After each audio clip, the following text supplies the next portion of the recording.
Mesdames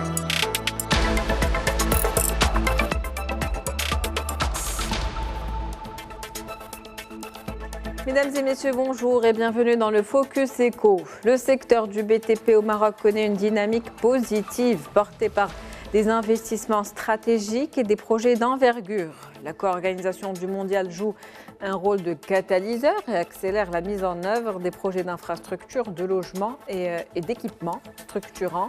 La Coupe du Monde qui stimule la modernisation des infrastructures, la relance immobilière et la demande en matériaux de construction.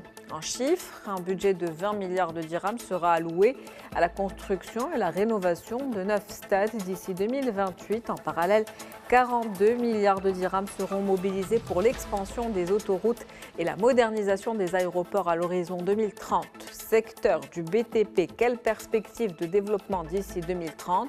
Quelles opportunités et quels défis? On en parle avec Mehdi Fakher. Vous êtes analyste économique et expert comptable. Merci d'être avec nous dans ce Focus Éco aujourd'hui. Merci pour l'invitation. Alors, on va parler de ce secteur du BTP qui connaît une dynamique, comme je le disais en préambule, qui semble positive.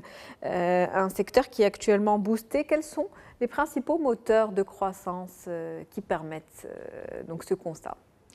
Écoutez, il y a deux types de moteurs. Il y a des moteurs qui sont structurels. Nous parlons bien sûr d'un secteur je dirais, à vocation, en matière de développement, à vocation qui est cyclique. L'immobilier comme le BTP, c'est des cycles. Et je pense après une descente, effectivement, pendant quelques années, il est temps que ce secteur puisse rebondir. Donc là, effectivement, en tant que secteur économique qui connaît ce caractère cyclique-là, je pense que c'est le temps pour un nouveau développement et c'est le début d'une période de développement pour un secteur qui est caractérisé et qui a cette caractéristique structurelle. En d'autres termes, vous l'avez si bien dit, c'est le Maroc aujourd'hui qui s'investit dans effectivement plusieurs secteurs, enfin plusieurs projets structurants. Le catalyseur, effectivement, c'est la volonté de l'État marocain d'aller de l'avant dans ce projet d'infrastructure. C'est des chantiers d'État, c'est une politique d'État. Et derrière, il y a vraiment ces projets un peu à caractère spécifique. Nous parlons de l'organisation de la Coupe du Monde. Alors, la Coupe Elle du Monde joue un rôle, bien évidemment, dans cette dynamique qu'on est en train de vivre aujourd'hui dans ce secteur. Absolument, mais il ne faut pas regarder que les aspects liés aux infrastructures sportives. C'est vraiment ce qui gravite autour.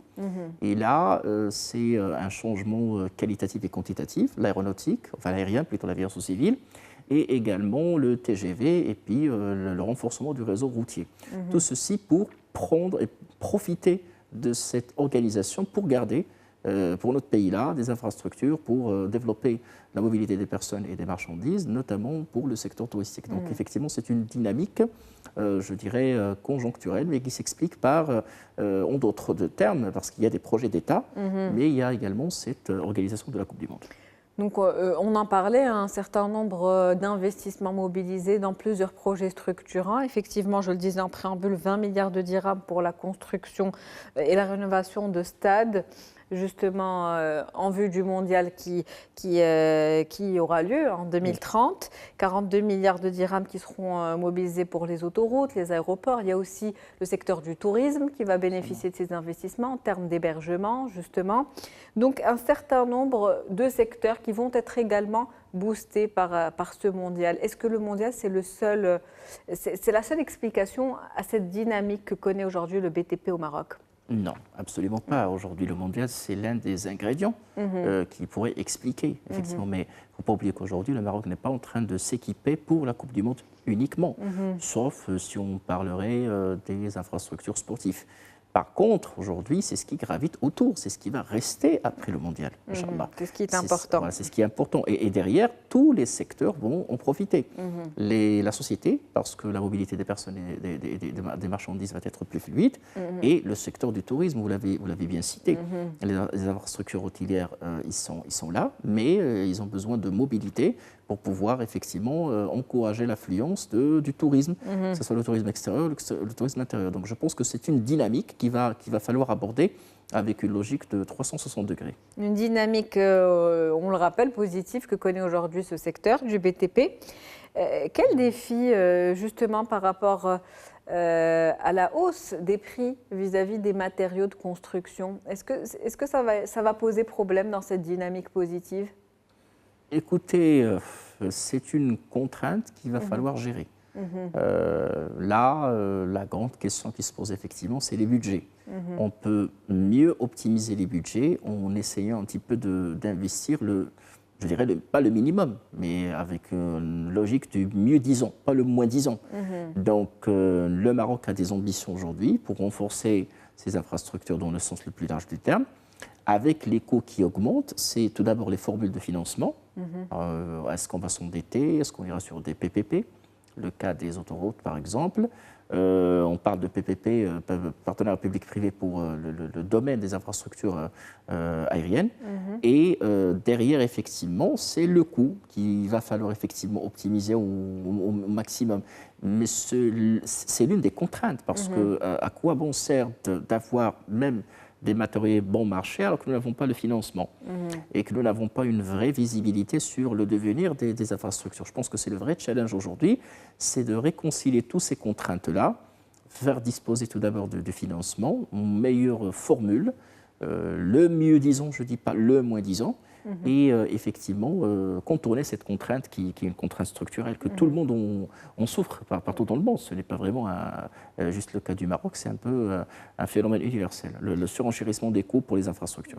Une contrainte, vous l'avez dit, structurelle, des coûts qu'il faut optimiser. Justement, est-ce qu'il y a des risques liés à la concentration des investissements dans certains projets structurants, justement, certains projets uniquement? Écoutez, aujourd'hui, je dirais le rendement d'un investissement en infrastructure dépend de la qualité de cet investissement, s'il est bien pensé. Et l'objectif des investissements, c'est aujourd'hui un objectif à très long terme. On s'attend donc à des retombées économiques à long terme qui vont pouvoir compenser, on va dire, cet investissement. Absolument. Tout d'abord, donc la qualité de l'investissement, ça ne servira à rien de dépenser beaucoup d'argent pour ne pas avoir une contrepartie. Je pense que c'est une obsession qui est dans l'esprit du decision maker, c'est-à-dire aujourd'hui, nous ne pouvons pas dépenser énormément de milliards de dirhams sans imaginer par la suite un vrai retour d'investissement. Et là, je pense que c'est là ce qui a été, de mon point de vue, ce que j'ai remarqué, c'est la mobilité, c'est la connexion entre les différents territoires et surtout la connexion entre des endroits stratégiques, type infrastructure portuaire. Et l'objectif, c'est de garder ces infrastructures pour la suite et de faire un investissement pour le très long terme. Maintenant, la question est, est-ce qu'aujourd'hui, on va faire les infrastructures pour développer, ou nous avons déjà des zones qui sont développées en cours de développement, qu'il va falloir interconnecter par des infrastructures. Je pense que c'est les deux. L'important, en tout cas, c'est la connectivité. Absolument, la connectivité est importante. Je prends le cas qui est vraiment une vraie fierté nationale, c'est la voie express Tiznit-Dakhla. Voilà, ça c'est important. Parce qu'effectivement, en termes de connectivité, effectivement, c'est un réseau routier qui est très important, qui était tant attendu et qui sera une vraie valeur ajoutée pour la connectivité de nos provinces du sud du Royaume. Ça peut devenir justement un levier de développement pour les régions. Absolument, absolument, parce que nous avons aujourd'hui des zones, alhamdoulilah, du sud qui connaissent un développement qui est très, très accéléré et qu'aujourd'hui, plus que jamais, les infrastructures doivent être au rendez-vous, notamment le port de Dakhla. Je pense qu'il ne faut pas vraiment réduire le débat au niveau, en parlant des infrastructures, à la Coupe du Monde. Il y a des choses plus long-termistes que la Coupe du Monde, il faut le dire. Et je parle notamment des provinces du Sud. Là, effectivement, il y a le port de Dakhla, il y a ce que je viens de citer, la voie express, des aéroports qui vont être construits.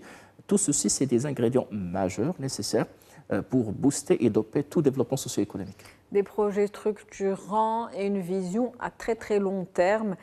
Justement, comment ou quel rôle joue donc dans ce contexte le secteur bancaire pour accompagner cette dynamique, justement? Absolument. Regardez l'histoire de notre pays là. Vous vous rappelez très bien, durant les années 2000, c'était l'embellie, c'était le grand jour, en quelque sorte. C'était une période remarquable pour le secteur du BTP et de l'immobilier, de façon générale. Alors, c'est le secteur bancaire qui a accompagné cette belle période et qui a pu également se développer de façon extraordinaire. C'est grâce, bien sûr, à ces projets, à ces financements. Donc personne aujourd'hui, je pense que tout le monde est d'accord que le secteur bancaire doit jouer un rôle important parce qu'il permettrait de faire disposer les agents économiques des financements nécessaires pour aller plus vite. Donc bien sûr, nous parlons de financement propre.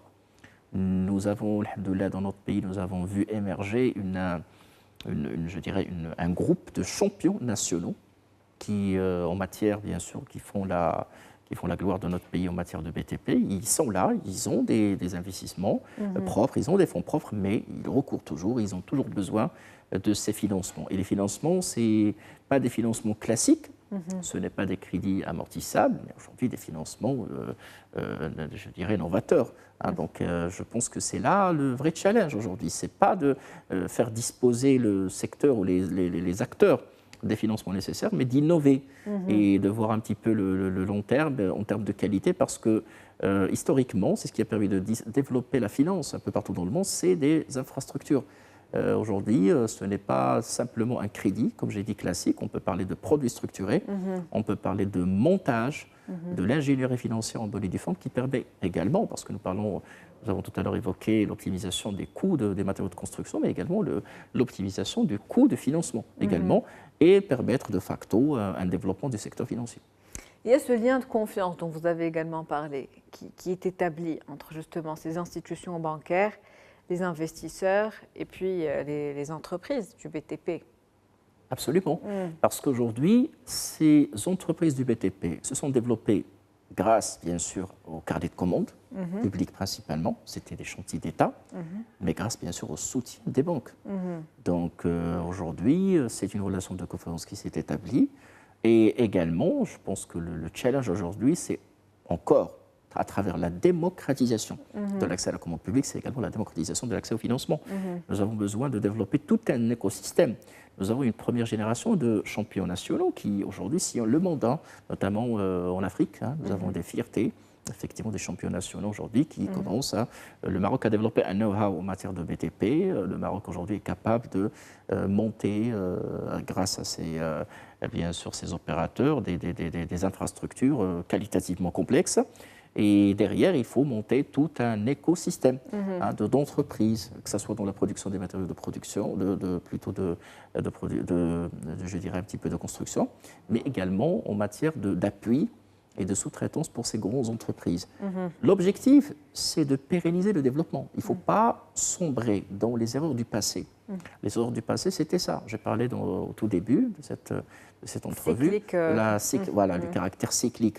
Un bon secteur, c'est celui qui doit garantir la pérennité. Il ne faut pas qu'on sombre sur les aspects conjoncturels. C'est un cycle. Il y a un pic, puis ça redescend, puis ça... Non, il faut absolument que... Et la demande joue un rôle. La demande qu'il va falloir, je dirais, provoquer. La demande, ce n'est pas une demande qui est comme ça. La demande, s'il est cyclique aujourd'hui, c'est parce qu'il y a un changement qualitatif au niveau du marché. En matière démographique, le Maroc n'a pas substantiellement changé, effectivement, sa structure démographique, mais c'est la demande qui a changé. Les acteurs qui ont su interpréter ces changements ont pu se développer de façon meilleure. Par contre, d'autres, ils étaient dans l'attentisme, ils étaient dans la récupération. Et je pense que c'est ce qu'il faut éviter par rapport aux acteurs de ce secteur-là, c'est d'anticiper et d'aller sur des stratégies d'expansion à moyen et long terme. Merci à vous, Mehdi Fakir, pour cette analyse et ce décryptage. Je rappelle que vous êtes expert comptable et analyste économique. C'était un plaisir de vous avoir avec nous dans ce Focus Eco. Merci à vous. C'est la fin du Focus Eco pour aujourd'hui. On se retrouve demain avec un nouvel invité, nouveau sujet. Très bonne journée. Merci pour votre fidélité.